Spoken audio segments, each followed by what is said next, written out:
ನಮಸ್ಕಾರ, ಆದಾಬ್, ಜೈ ಭೀಮ್. ನಾನು ನಿಮ್ಮ ಭಾಗ್ಯನಾರಾಯಣ ಬುಗ್ಗವರಪ್ಪು. ನೀವು ನೋಡ್ತಾ ಇದ್ದೀರಿ ಸುದ್ದಿ ಸರ್ಕಲ್. ಇವತ್ತು ಸಿದ್ದರಾಮಯ್ಯನವರು ರೆಕಾರ್ಡ್ ಬ್ರೇಕಿಂಗ್ 17ನೇ ಬಾರಿಗೆ ಬಜೆಟ್ ಅನ್ನ ಮಂಡಿಸಿದ್ರು. ಕರ್ನಾಟಕ ರಾಜ್ಯ ಸರ್ಕಾರದ 2026-27ನೇ ಸಾಲಿನ ಬಜೆಟ್ ಮಂಡನೆ ಆಯಿತು ವಿಧಾನಸೌಧದಲ್ಲಿ ಇವತ್ತು. ಸೊ ಆ ಹಿನ್ನೆಲೆಯಲ್ಲಿ ಎರಡು ರೀತಿಯಾದಂತಹ ವಿಶ್ಲೇಷಣೆಗಳು ಬರ್ತಾ ಇದ್ದಾವೆ. ಅದು ಮಾಮೂಲಿ. ಒಂದು, ಆಡಳಿತ ಪಕ್ಷ ಹೇಳುವಂತದ್ದು ಇಡೀ ಭೂಮಿಯಲ್ಲ, ಭೂಮಂಡಲದಲ್ಲೇ, ಗ್ಯಾಲಕ್ಸಿಯಲ್ಲೇ ಇದಕ್ಕಿಂತ ಒಳ್ಳೆ ಬಜೆಟ್ ಬರ್ಲಿಕ್ಕೆ ಸಾಧ್ಯನೇ ಇಲ್ಲ, ಇಲ್ಲವೇ ಇಲ್ಲ ಅಂತ. ಇನ್ನು ಬಿಜೆಪಿ ಅಥವಾ ವಿರೋಧ ಪಕ್ಷ ಯಾವುದೇ ಇದ್ರೂ ಸಹ ಅವ್ರದ್ದು ಸಹ ಫಿಕ್ಸ್ಡ್ ಡೈಲಾಗ್, ಈ ಬಜೆಟ್ ಅಲ್ಲಿ ಏನೂ ಇಲ್ಲ, ಡಮ್ಮಿ ಬಜೆಟ್, ಚೊಂಬು ಕೊಟ್ಟಿದ್ದಾರೆ, ಎಲ್ರಿಗೂ ಚೊಂಬು ಕೊಟ್ಟಿದ್ದಾರೆ. ಇನ್ನು ಬಿಜೆಪಿ ವಿರೋಧ ಪಕ್ಷದಲ್ಲಿದ್ರೆ ಇನ್ನೊಂದು ಎಕ್ಸ್ಟ್ರಾ ಪಾಯಿಂಟ್ ಆಡ್ ಆಗುತ್ತೆ, ಇದು ಅಬ್ದುಲ್ಲಾ ಬಜೆಟ್, ಮುಸ್ಲಿಮರಿಗೆ ಮಾತ್ರ ಎಲ್ಲ, ಹಿಂದೂಗಳಿಗೆ 0. ಇದು ಅವರ ನೀಚತನ, ಬಿಜೆಪಿಯ ಕೊಳಕುತನ, ನೀಚತನ ಅಷ್ಟೇ. ಸೊ ಆದ್ರೆ ವಾಸ್ತವ ಏನು ಅಂದ್ರೆ, ಸಿದ್ದರಾಮಯ್ಯನವರು ಮುಸ್ಲಿಮರು, ಅಲ್ಪಸಂಖ್ಯಾತ, ಇತರೆ ಅಲ್ಪಸಂಖ್ಯಾತರು ಮತ್ತು ದಲಿತರು ಎಲ್ರಿಗೂ ಸಹ ಒಳ್ಳೆ ಉಂಡೆ ನಾಮ ತೆಗೆದು ತೇದು ತಲೆಗೆ ಹಚ್ಚಿದ್ದಾರೆ. ಆದ್ರೆ ಎಲ್ಲ ಕೊಟ್ಟಿದ್ದೀನಿ ಅಂತ ತೋರಿಸ್ಕೊಳ್ಳುವ ರೀತಿಯಲ್ಲಿ ಡ್ರಾಮಾ ಮಾಡಿದ್ದಾರೆ. ಸೊ ಯಾವ್ಯಾವ ಕ್ಷೇತ್ರಗಳನ್ನ ನಾವು ಮುಖ್ಯವಾಗಿ ನೋಡಬೇಕು ಅನ್ನೋದಾದ್ರೆ, ಮುಖ್ಯವಾಗಿರುವಂತಹದ್ದು ಶಿಕ್ಷಣ, ಆರೋಗ್ಯ, ಸಮಾಜ ಕಲ್ಯಾಣ. ಈ ಮೂರು ಕ್ಷೇತ್ರಗಳನ್ನ ಗಮನಿಸಿದ್ರೆ ನಮಗೆ ಗೊತ್ತಾಗುತ್ತೆ, ಈ ಬಜೆಟ್ನಲ್ಲಿ ಸಿದ್ದರಾಮಯ್ಯನವರು ಯಾರಿಗೆ ಏನು ಸಲ್ಲಬೇಕೋ, ಯಾರಿಗೆ ಅವಶ್ಯಕತೆ ಇದೆಯೋ ಅವರಿಗೆ ಸಲ್ಲಿಸಿದಾರ, ಆ ಕ್ಷೇತ್ರಕ್ಕೆ ಸಲ್ಲಿಸಿದಾರೆ ಅಂತ ಅರ್ಥ ಆಗ್ಬಿಡುತ್ತೆ. ಅದರ ಜೊತೆಗೆ ಅಲ್ಪಸಂಖ್ಯಾತರ ವಿಚಾರವನ್ನು ಸಹ ತೆಗೆದುಕೊಂಡ್ರೆ, ಇವರು ಏನು ಹೇಳ್ಕೊಂಡು ಓಡಾಡ್ತಾರಲ್ಲ, ಅಹಿಂದ ಸರ್ಕಾರ, ಅಹಿಂದ ವ್ಯಕ್ತಿ, ಸಾಮಾಜಿಕ ಸಮಾನತೆಯಲ್ಲಿ ನಂಬಿಕೆ ಇರುವಂತಹವರು ಅಂತ. ಆದ್ರೆ ವಾಸ್ತವದಲ್ಲಿ ಬಜೆಟ್ ಅಲ್ಲಿ ಅದು ಬಂದಿದೆಯಾ? ನನ್ನ ಪ್ರಕಾರ ಬಂದಿಲ್ಲ. ನಾನು ಹೇಳ್ದಂಗೆ ಉಂಡೆ ನಾಮ ಹಚ್ಚಿದ್ದಾರೆ. ಸೊ ಯಾಕೆ ನಾನು ಆ ಆರೋಪಗಳನ್ನು ಮಾಡ್ತಿದ್ದೀನಿ ಅಂತ ಒಂದೊಂದಾಗಿ ವಿವರಿಸ್ತೀನಿ, ಸ್ವಲ್ಪ ತಾಳ್ಮೆಯಿಂದ ಕೇಳಿಸ್ಕೊಡಿ. ಸೊ ಮೊದಲಿಗೆ ನಾವು ಶಿಕ್ಷಣ ಕ್ಷೇತ್ರವನ್ನು ನೋಡೋದಾದ್ರೆ, ಶಿಕ್ಷಣ ಕ್ಷೇತ್ರದಲ್ಲಿ ಆಕ್ಚುಲಿ ನಮ್ಮಲ್ಲಿ ಸಾಕಷ್ಟು ಹಿಂದುಳಿದಿದ್ದೀವಿ. ಗೌರ್ನಮೆಂಟ್ ಸ್ಕೂಲುಗಳು ಕೆಲವನ್ನ ಬಿಟ್ರೆ, ಕೆಲವು ಮಾದರಿ ಸ್ಕೂಲುಗಳನ್ನು ಬಿಟ್ರೆ, ಅವುಗಳಲ್ಲಿರುವಂತಹ ಇನ್ಫ್ರಾಸ್ಟ್ರಕ್ಚರ್ ಇಂದ ಹಿಡಿದು ಬೋಧಕ ವರ್ಗದ ಗುಣಮಟ್ಟದವರೆಗೆ ಬಹಳಷ್ಟು ಬದಲಾವಣೆಗಳಾಗಬೇಕು. ಅದಕ್ಕೆ ಬಹಳ ದೊಡ್ಡ ಬಜೆಟ್ ಬೇಕಾಗತ್ತೆ. ಬಟ್ ಇಲ್ಲಿಯವರೆಗೆ ಯಾವ ಸರ್ಕಾರನೂ ಅದನ್ನು ಗಂಭೀರವಾಗಿ ಪರಿಗಣಿಸಿಲ್ಲ. ಏನೋ ಒಂದಷ್ಟು ಕೊಟ್ಟು ಕೈ ತೊಳ್ಕೊಳ್ಳುವಂತ ಕೆಲಸವನ್ನು ಮಾಡುತ್ತೆ. ಅದನ್ನೇ ಸಿದ್ದರಾಮಯ್ಯನವರು ಇವತ್ತು ಮಾಡಿದ್ದಾರೆ. ಸಿದ್ದರಾಮಯ್ಯ ಸರ್ಕಾರ ಸೇಮ್ ಟು ಸೇಮ್ ಅದನ್ನೇ ಮಾಡಿದೆ. ಹಾಗಾದ್ರೆ ಶಿಕ್ಷಣ ಕ್ಷೇತ್ರಕ್ಕೆ ಏನ್ ಕೊಟ್ಟಿದ್ದಾರೆ? ಶಿಕ್ಷಣ ಕ್ಷೇತ್ರಕ್ಕೆ ಅವರು ಕೊಟ್ಟಿರುವಂತಹದ್ದು ಕೇವಲ 10.54% ಬಜೆಟ್ನ ಟೋಟಲ್ 4.48 ಲಕ್ಷ ಕೋಟಿಗಳ ಬಜೆಟ್ನಲ್ಲಿ ಕೇವಲ 10.54% ಹಣ ಮಾತ್ರ ಶಿಕ್ಷಣ ಕ್ಷೇತ್ರಕ್ಕೆ ಮೀಸಲಿಟ್ಟಿದ್ದಾರೆ. ಇದು ನಮ್ಮದೇ ದೇಶದ ರಾಷ್ಟ್ರೀಯ ಸರಾಸರಿಯನ್ನು ಗಮನಿಸಿದಾಗಲೂ ಸಹ 4.5% ಕಡಿಮೆ. ರಾಷ್ಟ್ರೀಯ ಸರಾಸರಿನೇ 15% ಇದೆ. ಬಜೆಟ್ನ 15% ಅನ್ನ ಶಿಕ್ಷಣಕ್ಕೆ ಮೀಸಲಿಡ್ತಾರೆ ಬೇರೆ ರಾಜ್ಯಗಳು ಮತ್ತು ಒಟ್ಟಾರೆಯಾಗಿ ಇಡೀ ದೇಶದಲ್ಲಿ. ಬಟ್ ಇಲ್ಲಿ 10.54%. ಅಂತಾರಾಷ್ಟ್ರೀಯ ಮಟ್ಟದಲ್ಲಿ ನೋಡೋದಾದ್ರೆ 15-25% ವರೆಗೆ ಶಿಕ್ಷಣಕ್ಕೆ ಅವರು ಮೀಸಲಿಡ್ತಾರೆ. ಆಗ್ಲೇ ಮುಂದಿನ ಪೀಳಿಗೆ ಬುದ್ಧಿವಂತರಾಗಿಯೋ, ಶಿಕ್ಷಿತರಾಗಿಯೋ, ದೇಶಕ್ಕೆ ಆಸ್ತಿಗಳಾಗಿಯೋ ಹೊರಹೊಮ್ಮೋದಕ್ಕೆ ಸಾಧ್ಯ. ನಾಮಕೆ ವಾಸ್ತೆ ಕಾಟಾಚಾರಕ್ಕೆ ಒಂದು ಬಜೆಟ್ ಇಡಲೇಬೇಕು, ಇಟ್ರೆ ಹೀಗೆ ಆಗೋದು. ಕೇವಲ 10.54% ಮಾತ್ರ ಕೊಟ್ಟಿದ್ದಾರೆ. ಸೊ ಹಾಗಾದ್ರೆ ಎಷ್ಟು ಕೊಟ್ಟಿದ್ದಾರೆ? ಟೋಟಲ್ ಅಮೌಂಟು 47,224 ಕೋಟಿ ಕೊಟ್ಟಿದ್ದಾರೆ. ಆದ್ರೆ ಕಾಂಗ್ರೆಸ್ ಅವರು ಏನ್ ಹೇಳ್ತಾರೆ, ಇದು ಹೋದ ವರ್ಷಕ್ಕಿಂತ ಜಾಸ್ತಿ ಇದೆ. ಹೇಗೆ ಅಂದ್ರೆ, ಹೋದ ವರ್ಷ ಕೇವಲ 45,286 ಕೋಟಿ ಕೊಟ್ಟಿದ್ರು. ಈ ಬಾರಿ 47,224 ಕೋಟಿ ಕೊಟ್ಟಿದ್ವಿ. ಸೊ ಹೇಗೆ ನೋಡಿದ್ರು ಸುಮಾರು 2,000 ಕೋಟಿ ಜಾಸ್ತಿ ಅಂತ. ಆದ್ರೆ ಟೋಟಲ್ ಬಜೆಟ್ನ ಪರ್ಸೆಂಟೇಜ್ ನೋಡ್ಕೊಳ್ಳಿ, ಬಜೆಟ್ ಎಷ್ಟು ಜಾಸ್ತಿ ಆಗಿದೆ. ಕಳೆದ ಬಾರಿ ರಿವೈಸ್ಡ್ ಬಜೆಟ್ ಅಮೌಂಟ್ ಪ್ರಕಾರ 3.98 ಲಕ್ಷ ಕೋಟಿ ರೂಪಾಯಿಗಳ ಟೋಟಲ್ ಬಜೆಟ್. ಅದರಲ್ಲಿ 47,224 ಕೋಟಿ ಅಂದ್ರೆ ಹೆಚ್ಚಿಗೆನೇ ಆಗುತ್ತೆ. 11.38% ಆಗುತ್ತೆ. 45,286 ಕೋಟಿ ಕಳೆದ ಬಾರಿ ಕೊಟ್ಟಾಗ 11.38%. ಈ ಬಾರಿ ಎಷ್ಟು? 10.54%. ಅಂದ್ರೆ ಬಜೆಟ್ ಟೋಟಲ್ ಇಂಪ್ರೂವ್ ಆಗಿದೆಯಲ್ಲ, ಸೊ ಹೆಚ್ಚಿಗೆ ಆಗಿದೆಯಲ್ಲ, ಅದಕ್ಕೆ ಅನುಗುಣವಾಗಿ ಶಿಕ್ಷಣ ಕ್ಷೇತ್ರಕ್ಕೆ ಅನುದಾನವನ್ನ ಹೆಚ್ಚಿಸಿಲ್ಲ. ಸುಮ್ಮನೆ ಒಂದಷ್ಟು ಕೊಟ್ಟು ಸುಮ್ಮನಾಗಿದ್ದಾರೆ. ಸೊ ಶಿಕ್ಷಣ ಕ್ಷೇತ್ರದ ಬಗ್ಗೆ ಸಿದ್ದರಾಮಯ್ಯನವರ ಸರ್ಕಾರಕ್ಕೆ ಇರುವಂತಹ ಗಂಭೀರತೆ ನಿಮಗೆಲ್ಲ ಅರ್ಥ ಆಗತ್ತೆ. ನೆಕ್ಸ್ಟ್ ಆರೋಗ್ಯ ಕ್ಷೇತ್ರಕ್ಕೆ ಬರೋಣ. ಆರೋಗ್ಯ ಕ್ಷೇತ್ರದಲ್ಲಿ ಸಹ ಅದೇ ಉಂಡೆ ನಾಮವನ್ನ ಹಚ್ಚಿದ್ದಾರೆ. ಏನ್ ಮಾಡಿದ್ದಾರೆ ಈ ಬಾರಿ? 17,817 ಕೋಟಿ ಕೊಟ್ಬಿಟ್ಟಿದ್ದಾರೆ. 17,817 ಕೋಟಿ. ಅದು ಒಂದೇ ಸಂಖ್ಯೆ, ಒಂದು ನಂಬರ್ ಹೇಳಿದಾಗ ಅಬ್ಬಾ ದೊಡ್ಡ ಅಮೌಂಟ್ ಅನ್ಸ್ಬಿಡುತ್ತೆ. ಬಟ್ ಅದರ ಒಳಗೆ ಹೋದಾಗ್ಲೇ ಅದರ ಸತ್ಯ ಗೊತ್ತಾಗೋದು. ಇಷ್ಟು ದೊಡ್ಡ ಜನಸಂಖ್ಯೆಗೆ, ಸುಮಾರು 6.5-7 ಕೋಟಿ ಇರುವಂತಹ ಕನ್ನಡಿಗರಿಗೆ, ಕರ್ನಾಟಕದ ಪಾಪ್ಯುಲೇಷನ್ಗೆ, ಜನಸಂಖ್ಯೆಗೆ ಅದು ಯಾವ ಮೂಲೆಗೂ ಅಲ್ಲ. ಯಾಕಂದ್ರೆ ಕರ್ನಾಟಕದ ಆಸ್ಪತ್ರೆಗಳನ್ನ ಹಳ್ಳಿಗಳಲ್ಲಿ, ಗ್ರಾಮೀಣ ಪ್ರದೇಶಗಳಲ್ಲಿ ಹೋಗಿ ನೋಡಿದಾಗ ನಿಮ್ಗೆ ಅರ್ಥ ಆಗುತ್ತೆ ಅವು ಎಷ್ಟು ಅನಿವಾರ್ಯ ಸ್ಥಿತಿಯಲ್ಲಿ ಏನೋ ಉಳ್ಕೊಂಡಿದ್ದಾವೆ, ಎಷ್ಟು ಮೂಲಸೌಕರ್ಯ ಕೊರತೆಯಿಂದ, ಸಿಬ್ಬಂದಿ ಕೊರತೆಯಿಂದ ನರಳ್ತಾ ಇರ್ತವೆ. ಆದ್ರೂ ಸಹ ಅದ್ರ ಬಗ್ಗೆ ಅಷ್ಟೊಂದು ತಲೆ ಕೆಡಿಸ್ಕೊಳ್ಳಲ್ಲ. ಯಾವುದ್ರ ಬಗ್ಗೆ ತಲೆ ಕೆಡಿಸ್ಕೊಳ್ತಾರೆ ಅಂತ ಕೊನೆಯಲ್ಲಿ ಹೇಳ್ತೀನಿ. ಸೊ ಏನ್ ಮಾಡಿದ್ದಾರೆ? 17,817 ಕೋಟಿ ಕೊಟ್ಟಿದ್ದಾರೆ. ಇದು ಟೋಟಲ್ ಬಜೆಟ್ ನ 3.98% ಅಂದ್ರೆ ಹತ್ತತ್ರ 4% ಕೊಟ್ಟಿದ್ದಾರೆ. ಆದ್ರೆ ಹೋದ ಬಾರಿ ಎಷ್ಟು ಕೊಟ್ಟಿದ್ರು ಗೊತ್ತಾ? 4.39% ಕೊಟ್ಟಿದ್ರು. ಹತ್ತತ್ರ 0.5% ಕಡಿಮೆ ಮಾಡಿದ್ದಾರೆ. ಕಳೆದ ಬಾರಿಗಿಂತ ಆರೋಗ್ಯ ಕ್ಷೇತ್ರಕ್ಕೆ ಕಳೆದ ಬಾರಿಗಿಂತ 0.5% ಕಡಿಮೆ ಮಾಡಿದ್ದಾರೆ. 0.5% ಅಂದ್ರೆ ಸುಮಾರು ಆಗ್ಬಿಡುತ್ತೆ, 3-4 ಸಾವಿರ ಕೋಟಿ ಆಗುತ್ತೆ. 3-4 ಸಾವಿರ ಕೋಟಿ ಆಗುತ್ತೆ, ಅಷ್ಟು ಕಡಿಮೆ ಮಾಡಿದ್ದಾರೆ.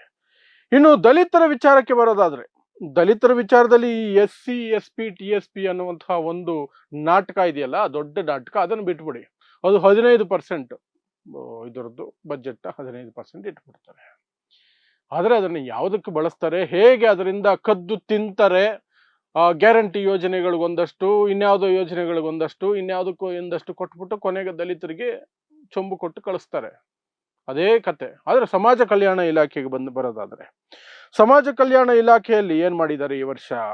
ಸಮಾಜ ಕಲ್ಯಾಣ ಇಲಾಖೆಗೆ ಈ ಬಾರಿ ಅವರು ಕೊಟ್ಟಿರುವಂತಹದ್ದು ಸುಮಾರು 17,000 ಅಲ್ಲ, ಅದು ಕಳೆದ ಬಾರಿಯ ಅಂಕಿಅಂಶಗಳು. 18,612 ಕೋಟಿ ಕೊಟ್ಟಿದ್ದಾರೆ. ಎಷ್ಟು? 18,612 ಕೋಟಿ. ಅದು ಟೋಟಲ್ ಬಜೆಟ್ ನ 4.14%. ಈ ಬಾರಿಯ 4.48 ಲಕ್ಷ ಕೋಟಿಯ ಬಜೆಟ್ ಇದೆಯಲ್ಲ, ಅದರಲ್ಲಿ ಕೇವಲ 4.14%. ಅದ್ರ ಕಳೆದ ಬಾರಿ 4.39% ಕೊಟ್ಟಿದ್ರು. ಸೊ ಇಲ್ಲಿಯೂ ಸಹ 0.25% ಕಡಿಮೆ ಕೊಟ್ಟಿದ್ದಾರೆ ಸಮಾಜ ಕಲ್ಯಾಣ ಇಲಾಖೆಗೆ. ಕಳೆದ ಬಾರಿ 4.39% ಕೊಟ್ಟಿದ್ರು. ಸೊ ಸಮಾಜ ಕಲ್ಯಾಣ ಇಲಾಖೆಗೂ ಉಂಡೆ ನಾಮ ಇಟ್ಟಂಗಾಯ್ತು. ಟೋಟಲ್ ಅಮೌಂಟ್ ಅಲ್ಲಿ ಸ್ವಲ್ಪ ಜಾಸ್ತಿ ಬರ್ಬೋದು, ಬಟ್ ಏರಿಕೆ ಆಗಿದೆ ಅಲ್ಲ ಬಜೆಟ್, ಅದಕ್ಕೆ ಅನುಗುಣವಾಗಿ ಇದು ಏರಿಕೆ ಆಗಬೇಕಲ್ಲ, ಆಗಿಲ್ಲ. 0.25% ಕಡಿಮೆ ಇದೆ ಕಳೆದ ಬಾರಿಗಿಂತ. ಇನ್ನು ಬಿಜೆಪಿಯವರ ಅತಿ ದೊಡ್ಡ ಅಸ್ತ್ರ, ಎಲ್ಲ ಮುಸ್ಲಿಮರಿಗೆ ಕೊಟ್ಬಿಟ್ಟಿದ್ದಾರೆ, ಹಿಂದೂಗಳಿಗೆ ಏನು ಇಲ್ಲ, ಚೊಂಬು. ಇದೊಂದು ಸುಳ್ಳಿದೆಯಲ್ಲ, ಮಹಾನ್ ಸುಳ್ಳಿದು. ಯಾವ ನೀಚತನದ ಬುದ್ಧಿ ಈ ಬಿಜೆಪಿಗರಿಗೆ ಅಂದ್ರೆ, ಇವ್ರ ಪ್ರಕಾರ ಏನೂ ಕೆಲಸ ಮಾಡದೆ, ಗಂಟೆ ಅಲ್ಲಾಡಿಸಿ ಬರದ, ಯಾರಿಗೂ ಅರ್ಥ ಆಗದ ಭಾಷೆಯಲ್ಲಿ ಏನು ಮಂತ್ರ ಉಚ್ಚಾರಣೆ ಮಾಡಿಬಿಟ್ಟು ಹೋಗೋವ್ರಿಗೆ ಎಲ್ಲ ಕೊಟ್ಟು ಬಿಡ್ಬೇಕು. ಕಷ್ಟಪಟ್ಟು ದುಡಿಯೋರಿಗೆ, ಹಿಂದುಳಿದವರಿಗೆ, ಅವಶ್ಯಕತೆ ಇರೋರಿಗೆ ಕೊಟ್ಟುಬಿಟ್ರೆ, ಅದರಲ್ಲೂ ಹಿಂದುಳಿದಿರುವಂತಹ ಮುಸ್ಲಿಮರಿಗೆ ಕೊಟ್ಟುಬಿಟ್ರೆ ಅದು ಇವರು ಉರಿ ತಡಿಯಕ್ಕಾಗಲ್ಲ. ದಲಿತರಿಗೆ ಕೊಟ್ಟುಬಿಟ್ರೆ ತಡಿಯಕ್ಕಾಗಲ್ಲ. ಇದೇ ಕಾಂಗ್ರೆಸ್ ಸರ್ಕಾರ ನಾಳೆಯಿಂದ ನೀವು ಬ್ರಾಹ್ಮಣರಾಗಿದ್ರೆ ಸರಿ, ಪೂಜಾರಿಗಳಾಗಿದ್ರೆ ಸರಿ, ನಿಮ್ಗೆ 1 ಕೋಟಿ ಅಂದ್ಬಿಟ್ರೆ ಬಿಜೆಪಿ ಅವ್ರಿಗೆ ಏನು ಅನ್ಸೋದೇ ಇಲ್ಲ, ಖುಷಿ ಆಗ್ಬಿಡ್ತಾರೆ. ಇದು ಸರ್ಕಾರ, ವೆರಿ ಗುಡ್ ಸ್ಕೀಮ್. 1 ಅಲ್ಲ, 4 ಕೋಟಿ ಕೊಡಿ, 10 ಕೋಟಿ ಕೊಡಿ. ಅವ್ರೇನು ಮಾಡದೆ ಹೋದ್ರು ಅವ್ರಿಗೆ ತಿಂಗಳಿಗೆ 10 ಕೋಟಿ ಕೊಡಿ ಅವ್ರಿಗೆ. ನಾವೆಲ್ಲ ಭಿಕ್ಷೆ ಎತ್ತು ಬದುಕಿದ್ರು ಪರವಾಗಿಲ್ಲ, ಇಡೀ ದೇಶ ಎಕ್ಕುಟ್ಟೋದ್ರೂ ಪರವಾಗಿಲ್ಲ, ಬ್ರಾಹ್ಮಣ ವರ್ಗ ಚೆನ್ನಾಗಿರ್ಬೇಕು. ಅವ್ರ ಗುಲಾಮಗಿರಿಯಲ್ಲಿ ನಾವು ಚೆನ್ನಾಗಿರ್ತೀವಿ, ಯಾಕಂದ್ರೆ ನಾವು ಅವ್ರ ಹತ್ರ ಗೋರ್ಕೊಂಡು ತಿಂತೀವಿ. ಈ ನೀಚತನನೇ ಬಿಜೆಪಿ, ಈ ನೀಚತನನೇ. ಹಾಗಾಗಿ ಮುಸ್ಲಿಂ ಸಮುದಾಯದ ಬಗ್ಗೆ ಸುಳ್ಳನ್ನ ಹಬ್ಬಿಸ್ತಾ ಇರ್ತಾರೆ. ಎಲ್ಲ ಮುಸ್ಲಿಮರಿಗೆ ಕೊಟ್ಟುಬಿಟ್ರು. ಆದ್ರೆ ವಾಸ್ತವ ಏನು ಅಂದ್ರೆ, ಈ ಬಾರಿ ಮುಸ್ಲಿಂ ಸಮುದಾಯಕ್ಕೆ ಸಿದ್ದರಾಮಯ್ಯ ಮಹಾದ್ರೋಹ ಎಸಗಿದ್ದಾರೆ. ಮಹಾದ್ರೋಹ ಎಸಗಿರೋದು ಹೇಳ್ತೀನಿ ಕೇಳ್ಕೊಳ್ಳಿ. ಒಂದು ಪಟ್ಟಿಯನ್ನು ಕೊಟ್ಟುಬಿಟ್ರು, ಮಾಧ್ಯಮಗಳಿಗೆ ಅಸ್ತ್ರ ಬೇಕಲ್ಲ, ಇದು ಮುಸ್ಲಿಂ ಬಜೆಟ್ ಅಂತ ಹೇಳೋದಕ್ಕೆ. ಆವಾಗಲೇ ಮುಸ್ಲಿಮರು ಸೈಲೆಂಟ್ ಆಗ್ಬಿಡೋದು, ಕಾಂಗ್ರೆಸ್ ಸರ್ಕಾರ ಸಿದ್ದರಾಮಯ್ಯ ಸರ್ಕಾರನ ಪ್ರಶ್ನೆ ಮಾಡದೇ ಇರ್ತಾರೆ. ಮುಸ್ಲಿಮರ ಹತ್ರ ಓಟ್ ಹಾಕಿಸ್ಕೊಳ್ಳೋದು ಈಸಿ ಆಗುತ್ತೆ ಕಾಂಗ್ರೆಸ್ಗೆ. ಈ ಕಡೆ ಬಿಜೆಪಿಗೂ ಅಸ್ತ್ರ ಸಿಕ್ಬಿಡುತ್ತೆ. ಮುಸ್ಲಿಮರಿಗೆ ಎಲ್ಲ ಕೊಟ್ಟಿದ್ದಾರೆ ಅಂತ ಹೇಳೋದಕ್ಕೆ ಆತರ ಒಂದಷ್ಟು ಪಟ್ಟಿಗಳನ್ನು ಕೊಟ್ರು. ಶಿಶುನಾಳ ಶರೀಫರ ಹೆಸರಿನಲ್ಲಿ 10 ಹೊಸ ವಸತಿ ಶಾಲೆಗಳನ್ನ ಸ್ಥಾಪನೆ ಮಾಡ್ತೀವಿ, ಅದಕ್ಕೊಂದು 10 ಕೋಟಿ.